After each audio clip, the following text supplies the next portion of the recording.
Hey, welcome back. This is my second video, and I'm so excited because I'm really bad about being consistent about something.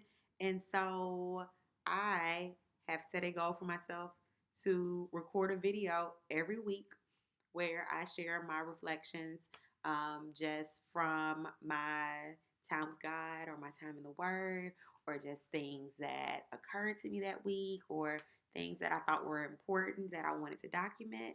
And so this is video number 2. So I'm super proud of myself. Even though we're still only at the beginning of the year, 2 is greater than 1. And so moving forward, right? So for today, I want to start by talking about something that one of my girlfriends said to me.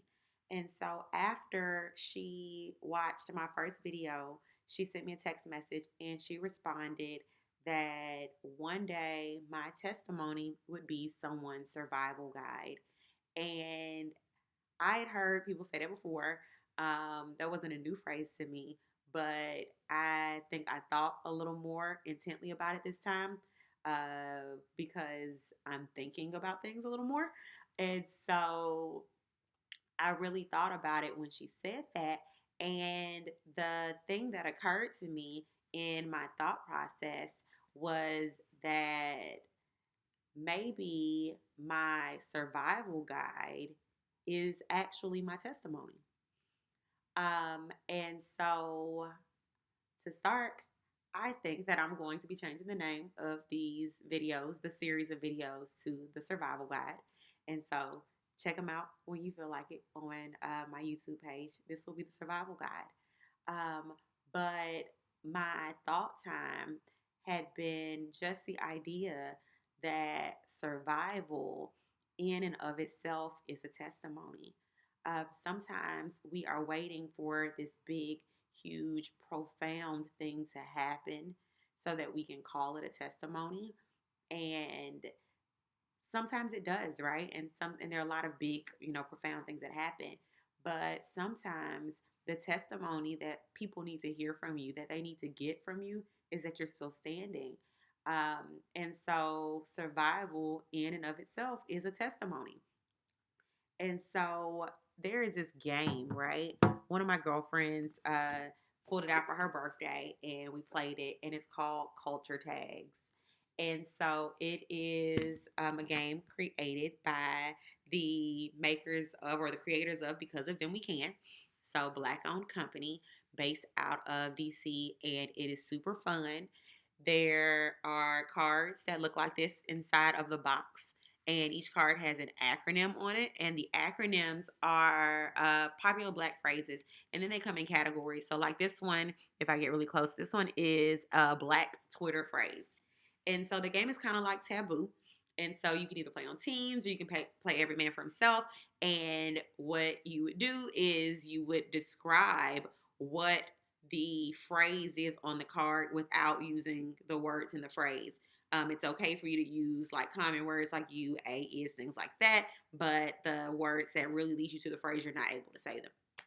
So, for example, for this particular card, I might say, so, for us less saved and sanctified people, if I have a special brownie and you ain't ever had a special brownie before, right? And you ask me for some of my special brownie. And I know I should really cut it up in 8 pieces because you don't know what to do with this. But instead, I give you half. And so you have your half and you really enjoy it, right? But then you start floating, right? And so then the next day you come back and you upset at me because you were floating and you really didn't know what to do with yourself. I might say this to you. Or if we were back in the day at like $2 Tuesdays and knowing we shouldn't have, we got in the car and we drove home, and somebody was in the car the next day, they talking about it and they like, we should have done that. That was crazy. Da da da da. Somebody might say this to them. Did you figure out what it was? But did you die? That's the phrase. But did you die? I know you guys have probably heard somebody say that before. But I said all of that to say, first of all, I love Black people and I love that game. But did you die is a little bit of a testimony. Um, so if I think about, my previous year and I think about, struggles that I may have had with my health, but did you die? If for you it was struggles in the workplace or you lost a job, but did you die? But I had struggles in my marriage or struggles with my kids, but did you die?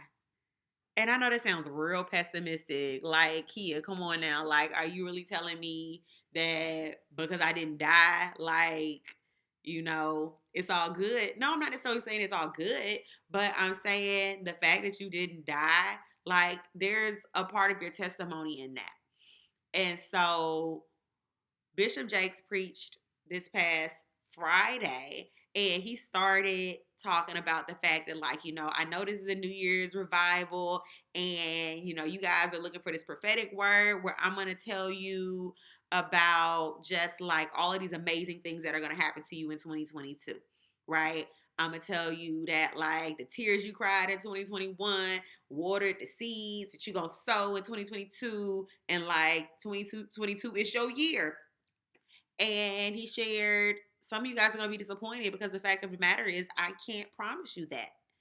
And that's so incredibly real. Like, no, there is no promise that 2022 is going to be like this amazing year that is so much better for you than 2021. That's not the promise, right? That's not what the word says. And so again, not trying to be pessimistic, and I understand like you want to thrive, and that's cool, that's good, that's our prayer. We do want to thrive. But did you die? There's a word in that too. And so, my thing is, if I'm going to say something, where's my scripture? Like, here, what do you have to back it up? So, the Message Bible, which, y'all, I'm really funny about the Message Bible. And the reason I'm funny about the Message Bible is because sometimes you go through and you read like the scriptures that they have in there, and then you go back and you look at like the NIV or you look at King James, and you like, I know y'all didn't really get that from what that said, because I didn't get that at all from what that said. But anyway, this is one that I kind of liked a little bit. So this is the Message Bible. Isaiah 30:18 says, "But God's not finished. He's waiting around to be gracious to you. He's gathering strength to show mercy to you. God takes the time to do everything right. Everything. Those who wait around for him are the lucky ones." And so that's from the Message. That's Isaiah 30:18. And then from the NIV, I've got Philippians 1:6. "Being confident of this, that he who began a good work in you will carry it on to completion." So, why, but did you die? Because if you didn't die, right? If you made it through 2021, even if you made it with scars, even if you came crawling out, even if you came crying out or screaming out, if you made it through 2021 and you are standing here today, if you are under the sound of my voice listening to this video, if you are here today, it means that God isn't done with you yet. That's what the word says. The word doesn't say that 2022 is going to be greater than 2021, that you're going to have all of these amazing things that are going to happen to you. But what the word says is that if you are still here, there is still a work that God is doing in your life, because he's not done with you yet. And that's something to shout about. That's something that brings me peace. That's something that makes me happy. That's something that excites me. And so, but did you die? No, I didn't die. And while I want to thrive, knowing that I'm still here brings me joy and brings me peace, because it makes me know that God's not done with the work that he's doing in me yet. All right, guys. Hope y'all have a good one. Until next time.